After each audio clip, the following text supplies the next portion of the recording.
지금부터는 성경책 쉽게 이해하기, 오늘은 요한계시록에 대해서 함께 살펴보도록 하겠습니다. 자, 요한계시록은 성경의 몇 번째 책인가요? 네. 그런 것만 기억하시는 것 같은데.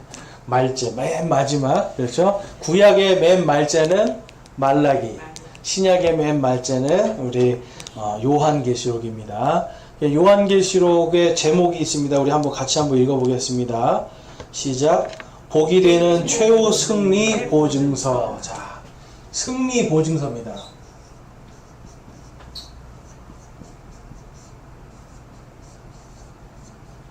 자, 앞에서 요한 1, 2, 3서, 유다서 다 뭘 얘기하냐면, 이렇게 해야 영적 전쟁을 이길 수 있습니다. 이렇게 하면 영적 전쟁에서 우리가 지지 않을 수 있습니다. 계속 영적 전쟁에 대한 이야기를 했잖아요. 이제 요한계시록에서는 승리를 보증해 주시는 거예요. 자, 여러분, 승리가 보증되었다라고 하는 게 어떤 의미일까요? 승리가 보증됐다. 네? 승리가 보증됐다. 그렇죠? 구원. 그 다음에 또 뭐가 있죠? 구원이 보증됐다. 그 다음에요? 네. 구원이 보증됐다. 또 뭐가 있을까요? 그렇죠. 상속이 보증됐다. 네. 상속이 또 보증됐고. 또 뭐가 있을까요? 또 뭐가 있을까요? 자, 구원도 보증되고 상속도 보증됐어요, 지금. 자, 여러분, 성경은 철저하게 하나님께서 내가 한 것은 아무도 막지 못할 것이다 라고 말씀해요. 자, 마귀도 우리가 반드시 마귀에 대한 승리가 있죠. 자, 여러분, 마귀는 우리를 이길 수 있는 존재가 아닙니다. 근데 요즘에 이제 많은 교회들이 뭘 가르치냐면 자꾸 마귀 귀신 때문에 나쁜 일이 생긴다고 가르치는 거예요. 뭔가 좀 사업이 안 되고 뭐 자녀가 아프고 그럼 다 마귀 탓이라는 거예요. 여러분, 이게 정말 큰 이단교리예요. 우리가 잘못되는 것이 여러분 마귀 탓이라고 생각하지만 성경에 봤더니 우리가 스스로 우리의 죄 때문에 스스로 파멸의 길을 간대요. 여러분, 제가 늘 말씀드리지만 우리가 마귀보다 더 악해요. 마귀가 할 수 있는 것은요, 우리 믿는 자들에게 우리에게 여러분 오직 말로 유혹하거나 미혹시키는 것밖에 할 수 없어요. 그런데 하나님께서 요한계시록에서도 말씀합니다. 이 마귀조차도 우리가 승리했다. 볼륨 조금만 낮춰주세요. 마귀조차도 우리가 승리했다. 자, 그럼 여러분, 우리가 마귀도 무서워할 필요가 있다 없다? 없어요. 이겼으니까 이미. 그 다음에 구원받지 못할까봐 두려워할 필요가 있습니까? 없습니까? 없어요. 왜냐하면 요한계시록도 그렇고 요한 1서도 우리가 다 이미 이기는 자라고 그래요. 근데 이것이 요한계시록의 이 승리 보증서를 모르니까 사람들이 이만희가 나타나요. 어느 날 이만희라는 이단이 나타나서 내가 이기는 자다, 나를 믿어야 이기는 자 된다 하니까 사람들이 어때요? 구원의 확신도 없죠. 상속의 확신도 없죠. 그러니까 아이고 저기 가야 되겠구나. 여러분, 흔들흔들 한단 말이에요. 요한계시록을 모르면요, 구원이 뭔지 모르는 겁니다, 사실. 왜 그럴까요? 여러분, 모든 거에는 마침표가 필요하잖아요. 내가 이렇게 해서 구원할 것이 다 했으면 다 끝에 뭐가 붙어야 돼요, 항상. 글 쓸 때. 마침표가 땅 찍어줘야 되잖아요. 그래야 끝나는 거잖아요. 이 요한계시록은 바로 그 마침표예요. 내가 이렇게 할 것이다예요. 그래서 요한계시록에는요, 계속해서 이 승리라고 하는 단어가 우리에게 은혜를 주는 책입니다. 자, 그런데 복되고 이 성경에도 여기 보면은 그래서 우리가 요한계시록을 왜 공부해야 되는가 거기 보시면 예수 그리스도께서 그분의 종들인 우리에게 보여주시기 위해서 주신 책이기 때문에 예수님께서 우리에게 주신 책이에요. 책. 자, 그런데 이 책이 예수님께서 무슨 책이라고 했냐면 이 책을 읽는 자와 이 책에 있는 말씀을 듣고 그 안에 기록된 것을 지키는 자는 복이 있다라고 말씀하셨어요. 자, 요한계시록 1장 1절에서 3절까지 말씀 같이 한번 읽어보겠습니다. 시작. 예수 그리스도의 계시라. 이것은 하나님께서 반드시 곧 일어나야 할 것들을 자신의 종들에게 보여주시려고 그분께서 주신 것이라.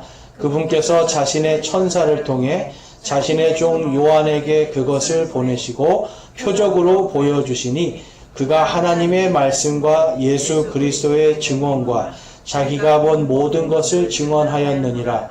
이 대언의 말씀들을 읽는 자와 듣고 그 안에 기록된 그것들을 지키는 자들은 복이 있나니 이는 때가 가깝기 때문이다. 아멘. 자, 여러분, 요한계시록은 무슨 책이라고 말씀하는 거예요? 복된 책이에요, 이게. 자, 그런데 여러분, 대한민국에서는 요한계시록을 잘 안 가르쳐 줍니다, 교회들이. 왜 안 가르쳐 줄까요? 미국에 가면요, 요한계시록을 꼭 가르쳐 줍니다. 근데 대한민국은 요한계시록을 안 가르쳐 줍니다. 왜 안 가르쳐 줄까요? 자, 그럼 반대로 미국은 왜 요한계시록을 가르쳐 줄까요? 왜 가르쳐 줄까요, 여러분?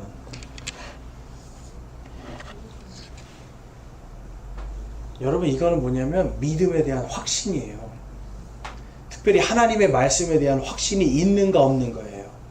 자, 미국 사람들은 50% 이상이 성경 말씀이 진짜 하나님의 말씀이라고 딱 믿습니다. 그래서 요한계시록을 있는 그대로 다 해석하는 방법이 그들 안에 수백 년 동안 내려와요. 그런데 우리나라는 이 요한계시록을 뭘로 해석하냐면 뭐냐면 교단교리예요. 자, 특별히 장로교회를 만든 사람 칼빈이라는 사람이 있어요. 칼빈. 들어보셨나요? 이 칼빈이라는 사람이 장로교 교리를 만듭니다. 500년 전에. 근데 이 사람이 뭘 못 썼냐면 요한계시록 해석을 못 쓰고 죽은 거예요. 자, 뭘 못 썼다고요?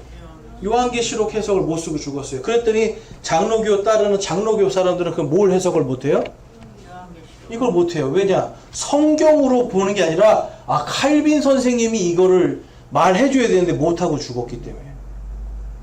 자, 그래서 이 교단교리라는 게 왜 무섭냐면 칼빈이라든지 아니면 웨슬리, 이 사람은 감리교 창시자입니다. 이런 사람들. 네. 그 다음에 어거스틴,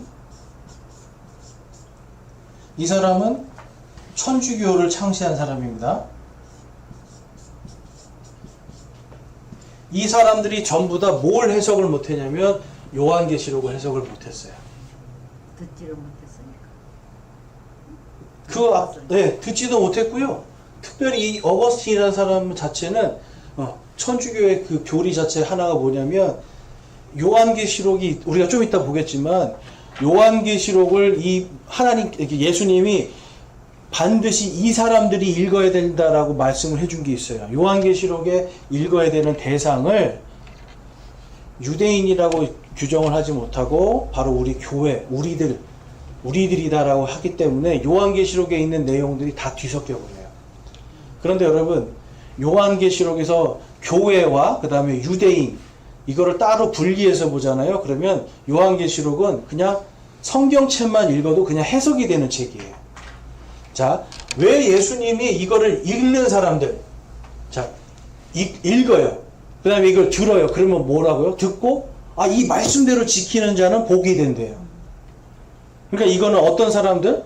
읽고 들을 수 있는 사람이면 다 이해되는 책이에요. 왜냐? 이거는 문자적으로 해석이 가능한 책이니까.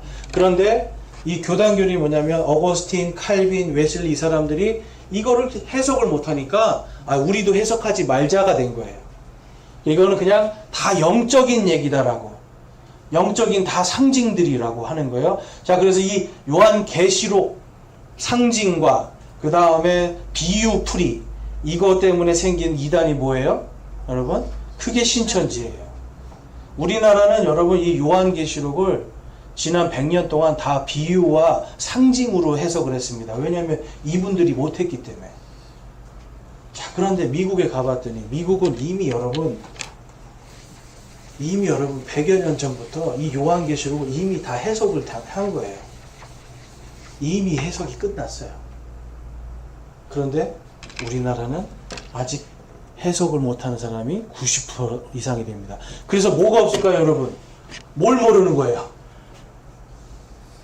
승리가 보증됐다는 걸 모르는 거예요. 내가 지금 승리한 상태다. 나는 지금 이기는 자다, 이긴 자다라고 하는 이 기쁨이 없이 그냥 교회를 다니는 거예요. 그러다 보니까 유교식으로 당신들 도덕적으로 완벽해야 됩니다. 그런가 보다. 매일 그 짐을 지고 살아요. 또 무속신앙처럼 막 기도 비나이다 막 열심히 하고 뭔가 신에게 막 내가 정성을 다해야 뭔가 내가 복을 받고 전부 다 뭐냐면 땅에서의 무슨 복 받아볼까 생각해요. 왜 그래요? 승리한지를 모르기 때문에 그래요. 여러분, 그런데 승리한 줄 아는 사람들은, 승리가 이미 보증됐다는 거 아는 사람은 이 땅에 소망을 갖지 않는 거예요. 여러분, 이 땅에서 소망 아무리 가져봤자 이제는 여러분, 이제 여기 계신 분들은 땅에 소망이 많지 않으실 것 같아요. 한 20대 되면은 땅의 소망이 이만큼이겠지만 이제 60세, 70세, 80세로 가면 땅의 소망이 뭐가 얼마나 있겠어요. 그렇죠? 대신 뭐만 소망할 수 있어요. 뭐만.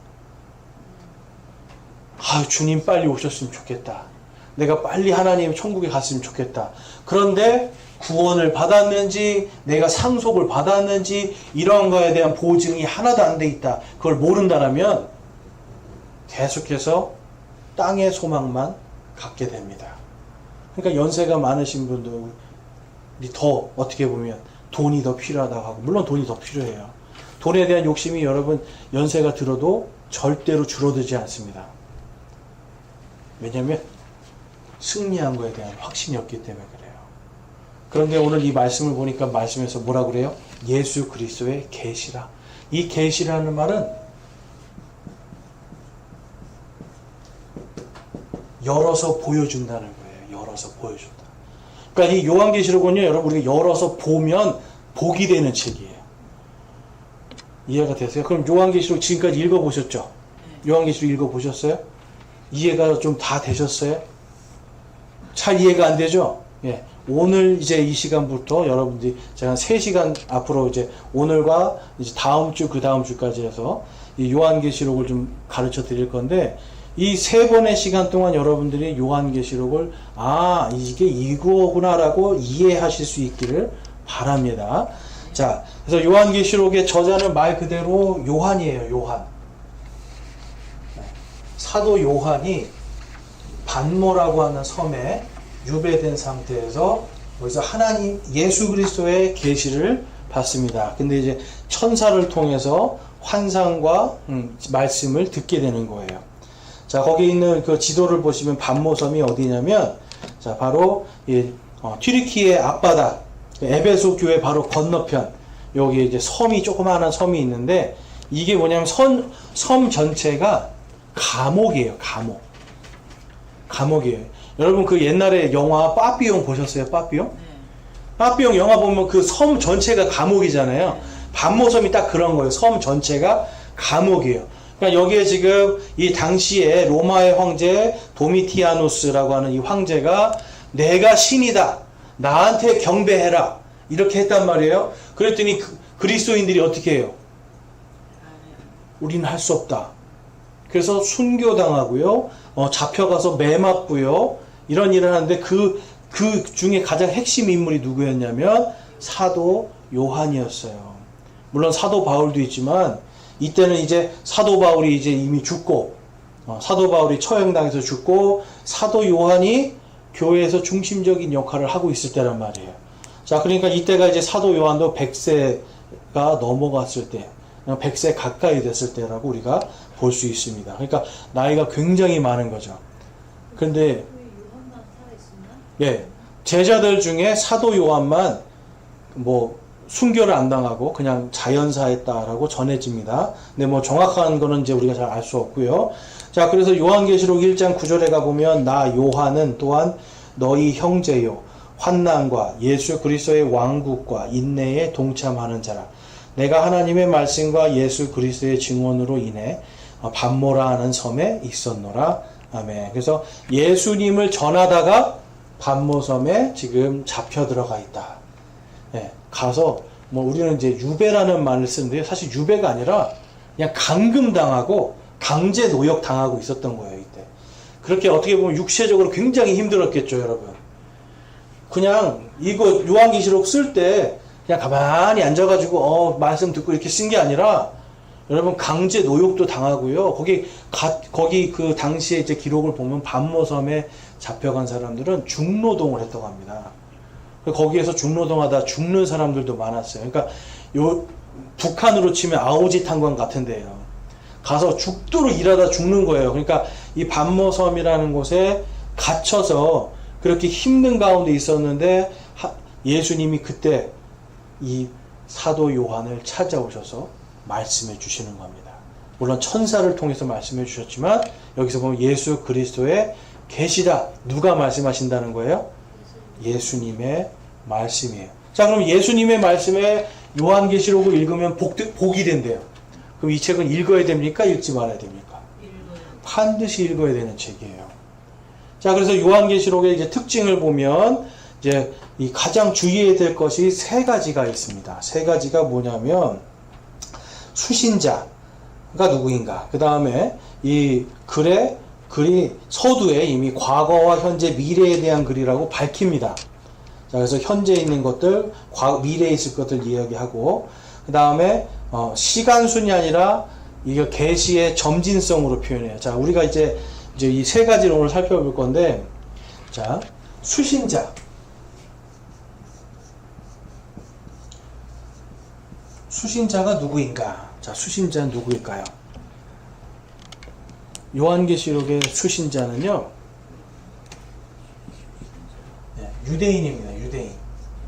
1차적으로. 유대인인데요, 그리스도인이 된.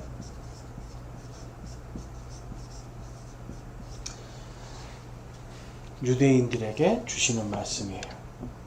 자, 그래서 이 유대인들이 여러분 왜 하나님께서 이 요한계시록을 주셨는가? 로마서 10장과 11장에도 하나님께서 가장 원하시는 것은 마지막 때 이 유대인들이 구원받기를 원하신대요. 왜냐하면 하나님께서 그들을 구원하기로 약속하셨기 때문에 하나님이 여전히 유대인들을 사랑하시기 때문에 이들을 구원하고 싶어요. 근데 오늘날 유대인들이 예수님을 믿습니까? 안 믿습니까? 안 믿죠?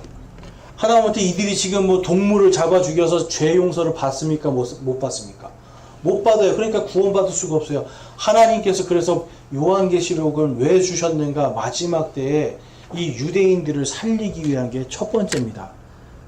그 다음에 유대인뿐만 아니라 누구도 살려야 돼요? 그리스도인들도 살려야 돼요.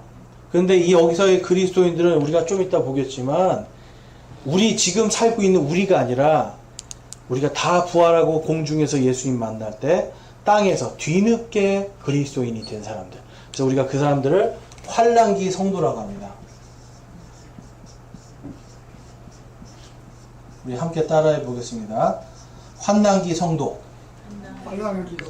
네, 우리는 지금 교회 시대, 우리는 그냥 교회 시대의 성도고요. 환난기에 믿게 될 성도들이 반드시 이것을 읽고 듣고 지키면 복을 받습니다. 그래서 최근에도 어떤 분이 저에게 질문했어요. 666표.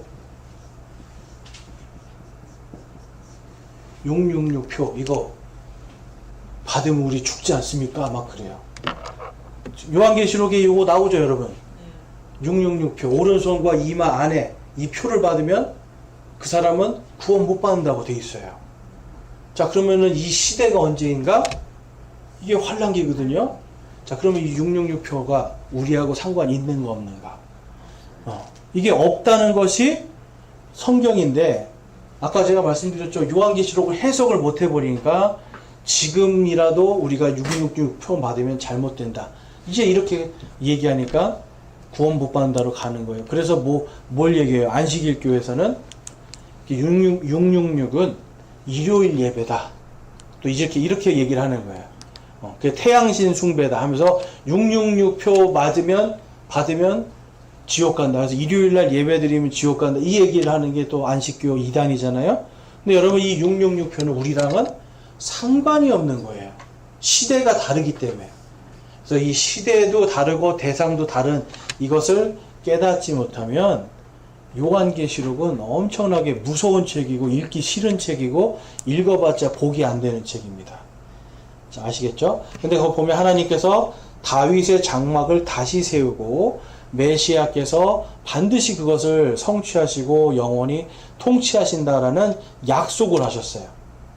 자, 하나님의 약속이 아모스서 9장 11절 말씀에 가보면 이런 말씀이 있습니다. 너무 많이 올라갔네요, 이게. 그쵸? 그날에 내가 다윗의 쓰러진 장막을 일으켜 세우고 그것의 무너진 곳을 막으며 내가 그의 허물어진 것들을 일으켜 세우고 내가 그것을 옛날과 같이 건축하리니. 자, 에스겔서 37장 말씀 우리 같이 한번 읽어보겠습니다. 시작. 내 종 다윗이 그들을 다스리는 왕이 되리니 그들 모두에게 한 목자가 있을 것이며 그들이 또한 내 판단의 규범들 안에서 걷고 내 법규들을 지키며 그것들을 행하리라. 그들이 내가 내 종 야곱에게 준 땅 곧 너희 조상들이 거하던 땅에 거하되 그들 즉 그들과 그들의 자식들과 그들의 자식들의 자식들이 영원히 그 안에 거할 것이요 내 종 다윗이 영원히 그들을 통치자가 되리라. 아멘. 여러분 여기서 지금 내 종 다윗이라고 나옵니다.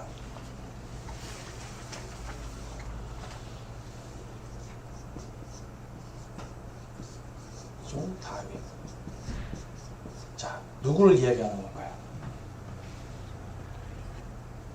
힌트. 예수님은 다윗의 자손으로 났죠. 제가 이거 바로 말해버렸네. 다윗의 자손으로 오신 예수님. 내종 다윗이라는 것은 다윗의 자손으로 오시는 예수님을 상징하고요. 또 다른 걸로는요. 나중에 이거는 우리가 가봐야 알아요. 나중에 진짜 하나님이 이 땅에 메시아의 왕국을 세웠을 때 봐야 되겠지만 진짜 다윗이 세워질 것도 우리가 상상해 볼 수 있습니다. 자, 어쨌든 내종 다윗은 누구인가? 우리가 예수 그리스도라고 알 수 있어요. 히브리어로는 메시아입니다. 그리스도하고 메시아는 같은 말이에요, 여러분. 그리스어로는 그리스도, 히브리어로는 메시아. 그래서 유대인들은 오늘날도 제일 소망하는 게 뭐냐면 메시아의 왕국. 왜냐면 아모스서하고 에스겔서에서 하나님이 약속하셨기 때문에. 이 사람들은요, 그래서 이게 예수라는 생각은 안 하고, 나중에 진짜 하나님이 다윗 세워가지고 우리 이스라엘이 온 세상 다 통치하는 그날을 우리가 기다리자 하고 있는 거예요, 지금. 근데 이들은 예수님이 다윗의 자손으로 오신 것을 아직도 부인하고 있어요. 자, 근데 언제 알게 되냐면 요한계시록이 성취가 될 때 이들이 알게 됩니다. 자, 그래서 하나님께서는 이들에게 약속하셨죠. 영원히 그들의 통치자가 되리라. 다윗이 지금 살았나요? 죽었나요? 다윗은 죽었죠. 네, 다윗은 죽었어요. 근데 예수 그리스도께서 다시 오셔서 이들을 통치해야 돼요. 그것을 우리가 메시아의 왕국, 그리스도의 왕국이라고 하거든요. 이것을 하나님이 약속했으니까 내가 반드시 성취할 거다 라고 말씀하세요. 그래서 요한계시록에 보면 7장과 14장에 가보면, 자, 외우기 쉽죠? 7장하고 14장. 여기에 하나님께서 14만 4천에 대한 말씀을 하시죠.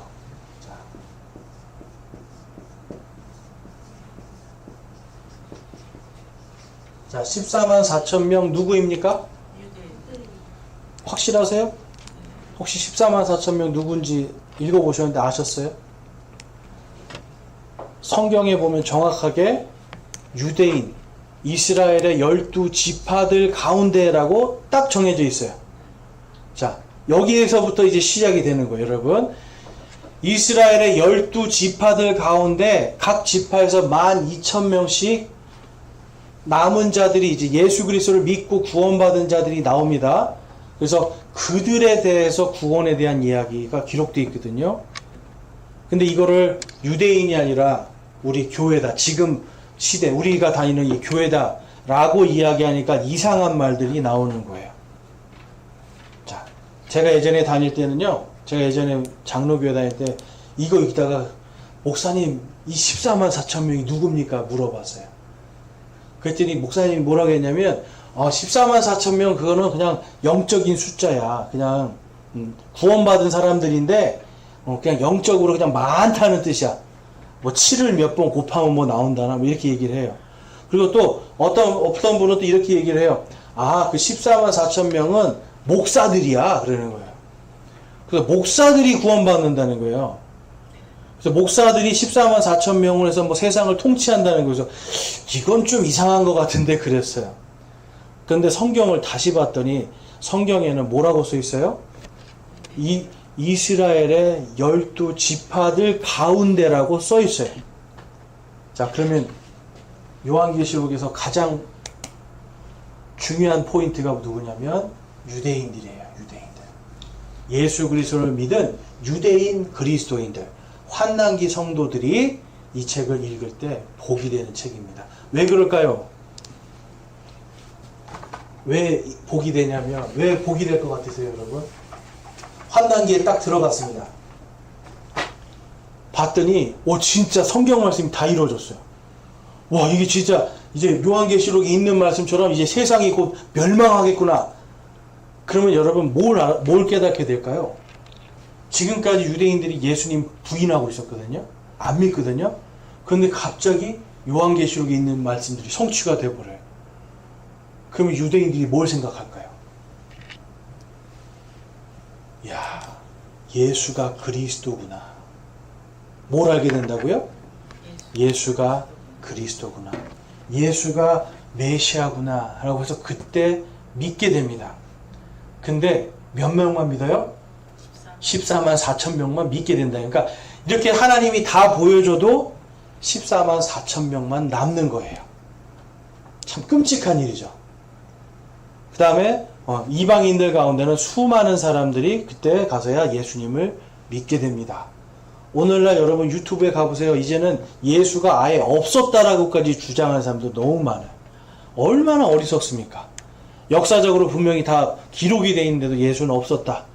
그리고 또 요즘에 교회 같은 데 가보면 이상한 뭐 책들 가지고 와서 예수는 사람일 뿐이지 하나님이 아니다. 이렇게 가르치는 사람들도 생기는 거예요. 그러니까 점점점 시대가 예수님을 알 수 없는 시대로 가죠. 자, 이러한 시대 가운데서 사람들이 여러분 요한계시록에 있는 말씀이 성취될 때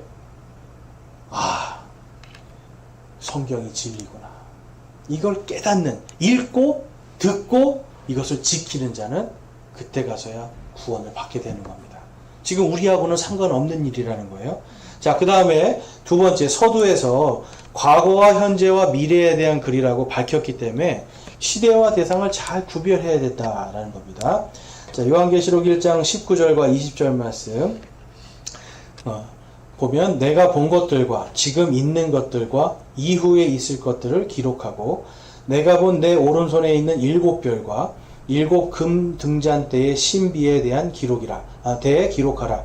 7별은 7교회의 천사들이요 내가 본 7등대는 7교회니라 라고 말씀하고 있어요. 자, 거기에 보시면 첫째, 내가 본 것들.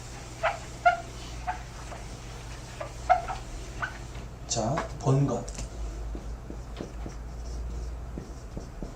그 다음에 지금 있는 것.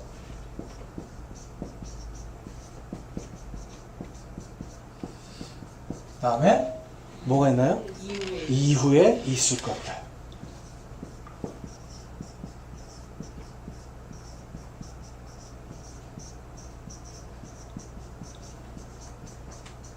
자, 이거는 과거죠. 이거는 현재죠. 그리고 이거는 미래입니다. 요한계시록은 요 세 가지를 쓰고 있다는 거예요. 과거와 현재와 미래에 대해서 기록하고 있는데요. 내가 본 것들은 뭐냐면 11장 9절에서 18절에 보면 예수 그리스도의 영광스러운 모습이에요.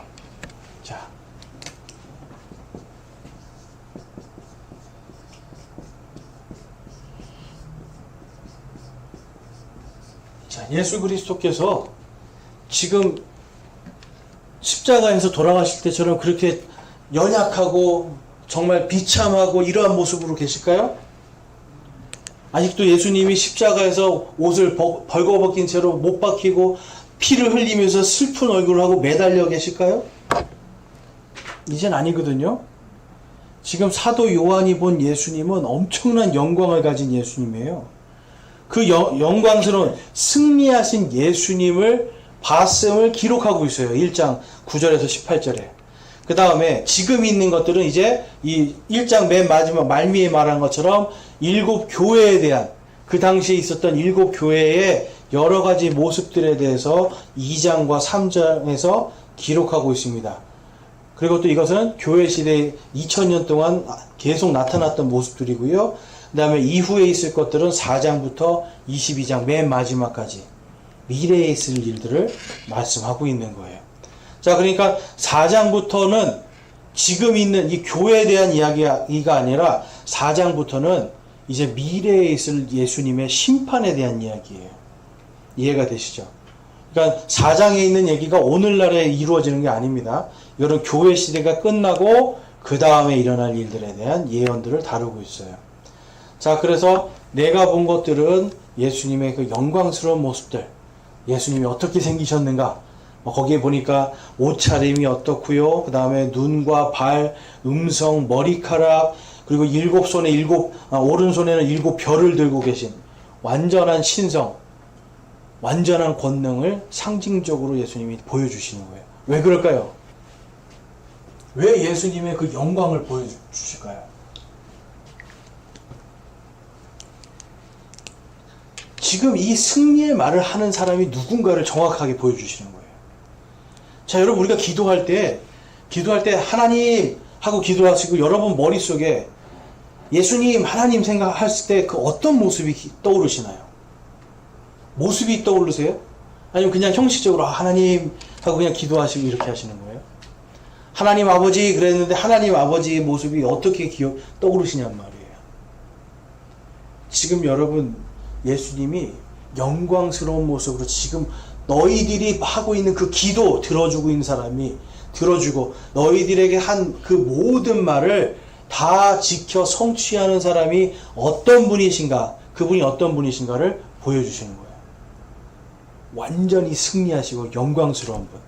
저희가 기도할 때 예수 그리스도의 이름으로 기도합니다 할 때 여러분, 요한계시록에 나오는 바로 그 예수님을 여러분들이 상상하셔야 돼요. 힘없고 나약하고 십자가에서 피 흘리면서 고통스러운 얼굴로 계신 예수님이 아니에요. 이해가 되세요? 여러분 막 어디 가면은 예수님이 항상 십자가에서 옷 벗고 그냥 못에 박혀서 막 슬프고 괴로운 얼굴로 막 피 흘리고 있는 막 이런 그림 같은 거 그려놓고 그 앞에서 기도하시는 분들도 제가 봤어요.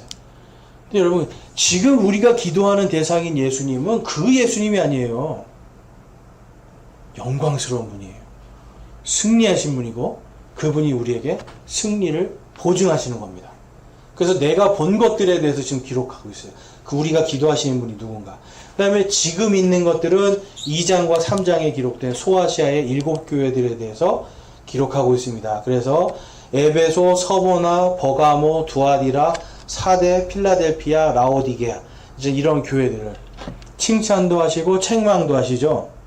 그 다음에 믿음을 더 촉구하시고 회개도 촉구하세요. 그쵸?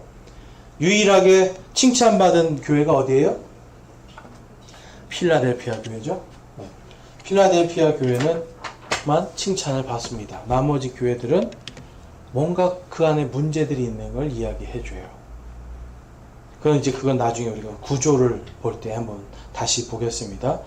그래서 이것은 단순히 또한 7 교회만을 가리키는 게 아니라 2000년부터 지금까지 있었던 교회 안에 있는 우리가 반드시 반드시 이겨내야 될 여러 가지 이단들에 대한 교리들을 담고 있습니다. 그래서 그것들을 반드시 이겨야 된다는 거예요.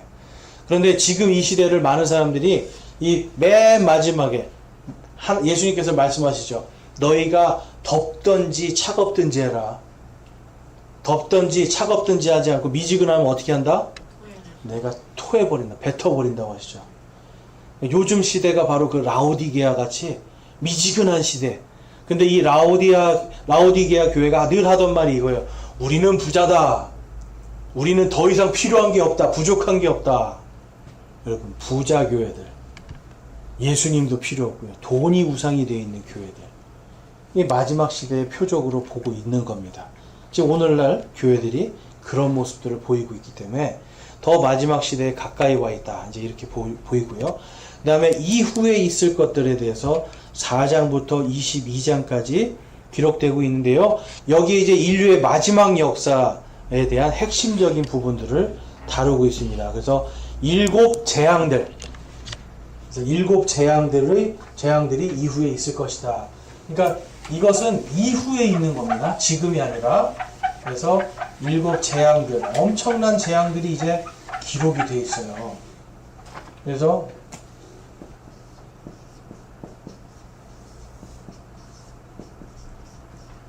7 재앙들 보면은 처음에는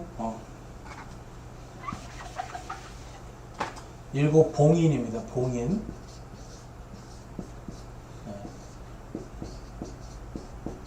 7 봉인.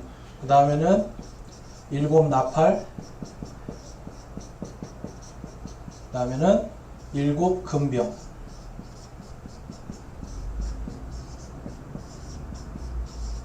이렇게 심판들이 상징적으로 되어 있어요. 상징적으로. 이런 심판들이 이제 일어날 것이다 라고 쭉 써 있단 말이에요. 근데 이제 이거를 우리가 제대로 알지 못하면, 이거를 해석을 못하면, 이 심판이 지금 일어났구나. 분명히 7 봉인 때 일어날 심판인데, 지금 일어나네? 7 금병의 심판에 있는 건데, 지금 일어나네? 막 이렇게 되면 혼란이 생기죠. 이거는 이제 우리가 유대인들이 글을 어떻게 쓰는가를 이해하면, 그 다음에 우리가 이 재앙들을 이해할 수가 있게 됩니다. 자, 그래서 이것은 뭐냐면 새하늘과 새 땅까지 해서 하나님께서 완전히 이 세상을 새롭게 창조하시는 이야기. 그래서 창세기에서 하나님이 말씀하시죠. 하나님께서 여자의 씨로 마귀의 머리를, 사탄의 머리를 밟아버리고 승리할 걸 기록했었죠. 요한 계시록에서는 이제 그 승리가 어떻게 확실하게 성취가 되는가. 그래서 맨 마지막에 보면 사탄과 지옥과 마귀들이 다 불호수로 던져지는 얘기가 써있죠. 완전한 승리가 보증이 되어 있는 겁니다. 그래서 최후 승리, 이것이 하나님의 뜻대로 될 것이다. 자, 그래서 이제 우리가 알아야 될 게, 이 요한계시록은요, 시간순으로 기록된 게 아닙니다. 이해가 되세요? 자, 보면요, 마태복음, 마가복음, 누가복음, 사건의 순서가 다 바뀌어 있죠. 사건의 순서가 바뀌어 있습니다. 그런데 누가복음에만 딱 이렇게 써 있습니다. 순서대로, 시간 순서대로 내가 기록하여서 제가 당신께 드립니다. 이렇게 하고 써 있어요. 누가복음은 이방인들이 쓴 책이에요. 이방인인 누가가 썼죠. 그래서 시간 순서대로, 당시에 그리스 사람들이 쓰던 대로 시간 순서대로 기록한 책은 누가복음입니다. 그런데 마태는 누구예요? 마태복음을 쓴 마태. 마태는 유대인이죠. 마가는 누구예요? 마가도 유대인이에요. 유대인들은 글을 그렇게 쓰지 않습니다. 중요한 사건 중심으로 써요. 중요한 사건. 그래서 시간적으로 뒤에 있지만 중요한 사건이다 할 때는 그냥 앞에 것과 연결시키기 위해서 이 시간과 그거를 살짝 바꿔서 같이 넣어버려요. 그래서 이것과 이 사건이 맞물려서 이것이구나 할 수 있게 해주는 거예요. 자, 그래서 유대인들은 시간 순서대로 쓰는 게 아니라, 지금이 아니라 고대의 유대인들은 시간 순서가 아니라 사건 순서대로, 사건 중심으로 씁니다. 그래야 좋은 점이 뭐냐면, 시간 순서로 되면요, 어떤 장점이 있냐면, 일이 이렇게 진행됐습니다. 이렇게 되는데요. 이거는 머리가 좋은 사람들은 잘 알아요. 보통 우리 형제님들은 1900 몇 년도에 무슨 일이 일어났고 1900 몇십 년도에 무슨 일이 일어났고 이렇게 잘 외워요. 근데 우리 자매님들은 주로 1900 몇십 년 이렇게 하면 머리가 아파요. 근데 그때 이 일이 있었고 이 일이 있었고 이 일이 있었어. 근데 훌쩍 뛰어넘어서 갑자기 옛날 일이 탁 앞으로 가죠. 그래서 그때는 사실 이 일이 있었는데 알고 봤더니 이 일이 있었기 때문에 이 일이 그러니까 이게 뭐냐면 사건 중심으로 생각해보면 외우기가 쉽다라는 거예요. 사건 중심으로. 자, 이 당시에는 제가 말씀드렸죠. 책 한 권이 값이 얼마였다고요? 책 한 권이? 지금 이 요한계시록이 쓰여질 당시에 책 한 권 값이 집 한 채 값이에요. 그러면 사람들이 여러분 우리처럼 지금 성경책을 들고 다닐 수 있었을까요? 아니에요. 다 외우고 다녔어야 돼요. 유대인들은 어땠을까요? 회당에 가서야만 예수님도 회당에 가서 두루마리를 쫙 펼쳤을 때만 책으로 봤잖아요. 그렇죠? 근데 그전에는 다 뭘로 보는 거예요? 이 사람들이 머리로 외우는 거예요. 그렇게 이 외우려면 연도순이 아니라 사건들을 외울 수 있는 사람들이. 그래서 유대인들은 사건 중심의 글쓰기를 합니다. 요한계시록도 그래서 유대인이 말들의 글쓰기 그대로 사건적으로 하고 있어요. 그래서 거기 있는 그림을 보시면 자 이제 오늘 이제 처음 오신 분도 이렇게 들어보실 수도 있는 분도 계시기 때문에 먼저 여러분 7년 환란이 시작되기 전에 반드시 일어나야 되는 사건이 있습니다. 그게 뭘까요? 지금 오늘 우리 교회 시대가 교회들이 부활하고요. 휴거가 되는 사건이 일어나야 됩니다. 부활과 휴거가 반드시 일어나야 돼요. 데살로니가전서 4장, 데살로니가전서 5장, 고린도전서 15장 여기에 가보면 부활에 대해서 그다음에 우리가 전부 다 공중에서 주님을 만날 거 휴거에 대해서 그다음에 거기서 보상받을 거에 대해서 그리고 또 하나님께서 우리를 이 7년의 이 재앙들의 진노에 들어가지 않도록 정하셨다라고 되어 있어요. 자, 이 재앙들, 진노들 들어가지 않도록 정하셨다는 겁니다. 이게 은혜예요, 여러분. 여기에 들어가면 다 죽는 거예요. 그래서 여기 들어가서 목베임 당해야 구원받습니다. 이렇게 가르치는 분도 있거든요. 여러분 다 목베임 당하셔요. 근데 하나님이 원하는 건 그런 게 아니에요. 우리 성도들이 다 부활하여서 공중에서 주님 만나는 거예요.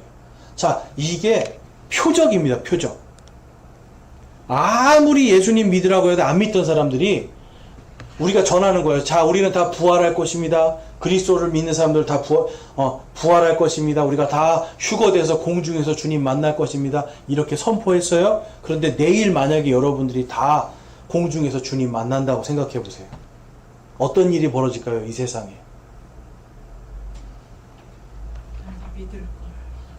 완전히 사람들이 혼란에 빠지고요. 그제서야 깨닫는 거예요. 와, 자매님 말씀대로 진작 믿을걸. 진짜로 이 사람들이 다 부활해서 이 사람들이 다 사라졌네. 여러분 데살로니가 전서에 이 말씀 써 있잖아요. 그렇기 때문에 이 7년의 환란 속에 이 재앙들 속에 진노들에 들어가지 않도록 정해졌다라고 데살로니가 전서에 왜 써놨겠어요? 당시의 사람들이 지금이 바로 그 환란 아닌가라고 두려워했기 때문에 그래요. 오늘날 여러분 보면 이렇게 가르치는 사람들이 있습니다. 이거 다 영적인 이야기야. 그래서 지금 이 시대가 환란이고 지금 이 시간이 또 천년왕국이래요.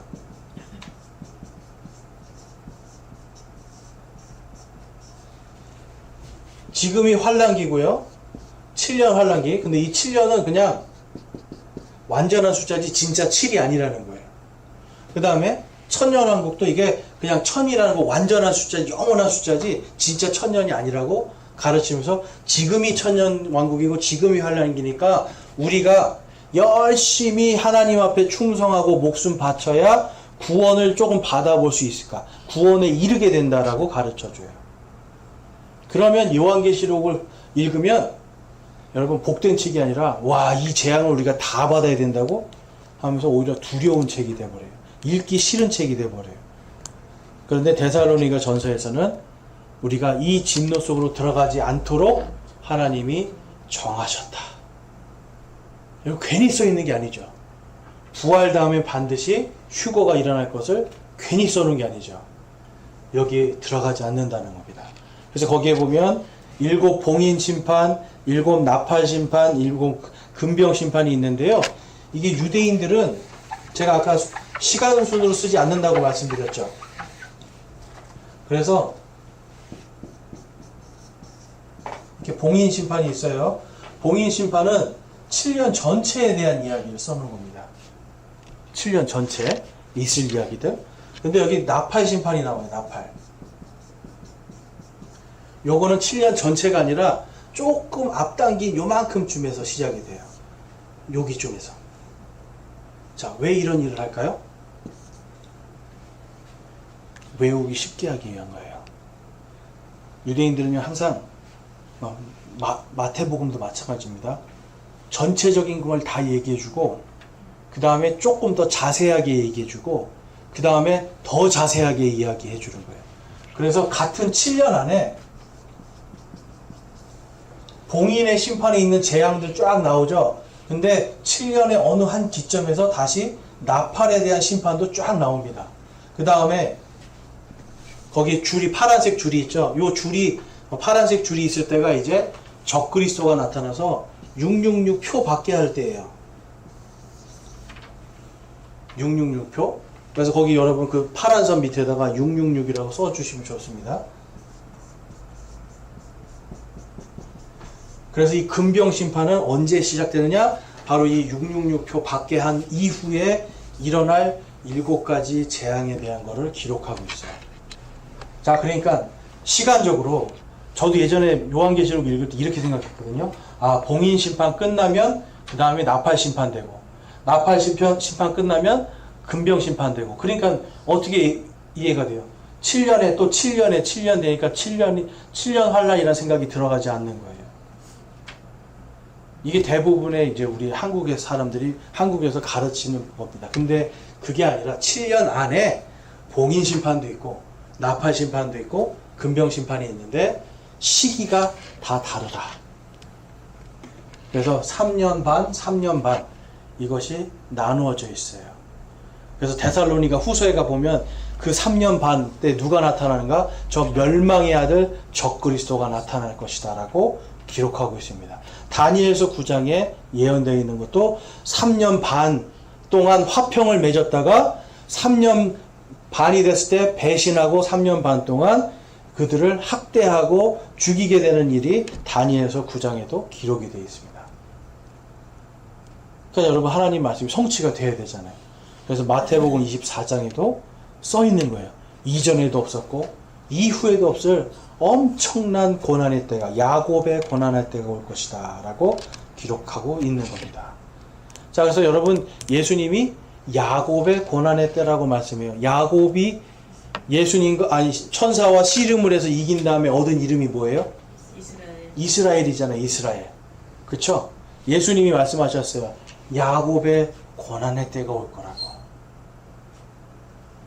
이 야곱의 고난의 때. 그러면 이 7년의 동안에 일어난 진노들, 이게 누구를 위한, 첫 번째 누가 구원받게 하기 위한 진노예요? 이스라엘 유대인들이에요.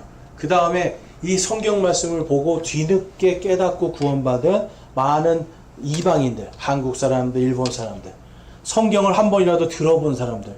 여러분 복음 전파가 왜 중요한지 아세요? 그 사람들이 직접 지금 안 듣더라도 복음을 정확하게 한 번이라도 들으면 우리가 다 부활해서 올라갔을 때 깨닫게 됩니다. 아, 내가 진짜 예수를 믿을 걸. 아, 내가 지금이라도 예수님 믿을 걸. 그래요. 그런데 7년 환란 동안에 이렇게 다 보여줘도 예수님을 믿는다 안 믿는다? 안 믿어요. 왜 그래요? 이 666표 때문에 그래요.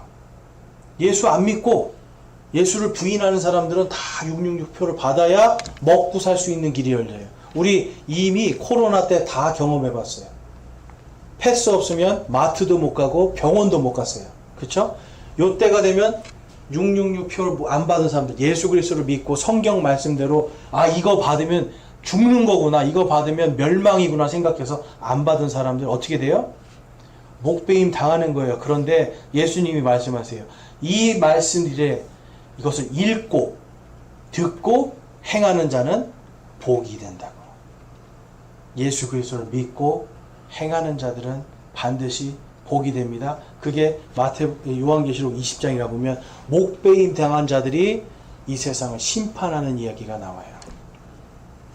자, 요한계시록은요. 그래서 예수님의 재림을 통해서 이 땅에 우리에게 완전한 승리를 어떻게 주실 것인가를 보증해 주는 책입니다. 자, 그러니까 요한계시록은 반드시 공부해야 되는 책이에요. 자, 이거를 공부하지 못하고 안 하고 관심이 없어서 오늘날 다들 하나님을 아는 지식이 없으므로 내 백성들이 망하도다 하는 그 시대를 살게 돼 있는 겁니다, 지금. 자, 그래서 우리가 다음 시간과 그 다음 시간 앞으로 3번에 걸쳐서 요한계시록에 대해서 깊이 있게 살펴보겠습니다. 기도하겠습니다. 하나님 아버지 감사합니다. 오늘도 주님 저희들 요한계시록 좀 어려운 내용일 수 있지만 이것을 저희가 반드시 알아야 되는 말씀이다 라는 것을 저희들이 살펴보았습니다.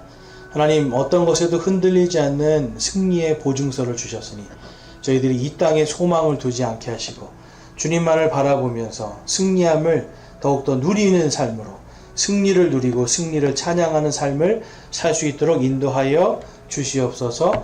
물질이나 건강이나 또한 세상이 우리를 가로막지 못하게 해주시고 오직 우리가 받을 구원과 보상의 은혜를 바라보며 이 땅에서 승리할 수 있도록 인도하여 주시옵소서. 우리 주 예수 그리스도의 이름으로 기도드렸사옵나이다. 아멘.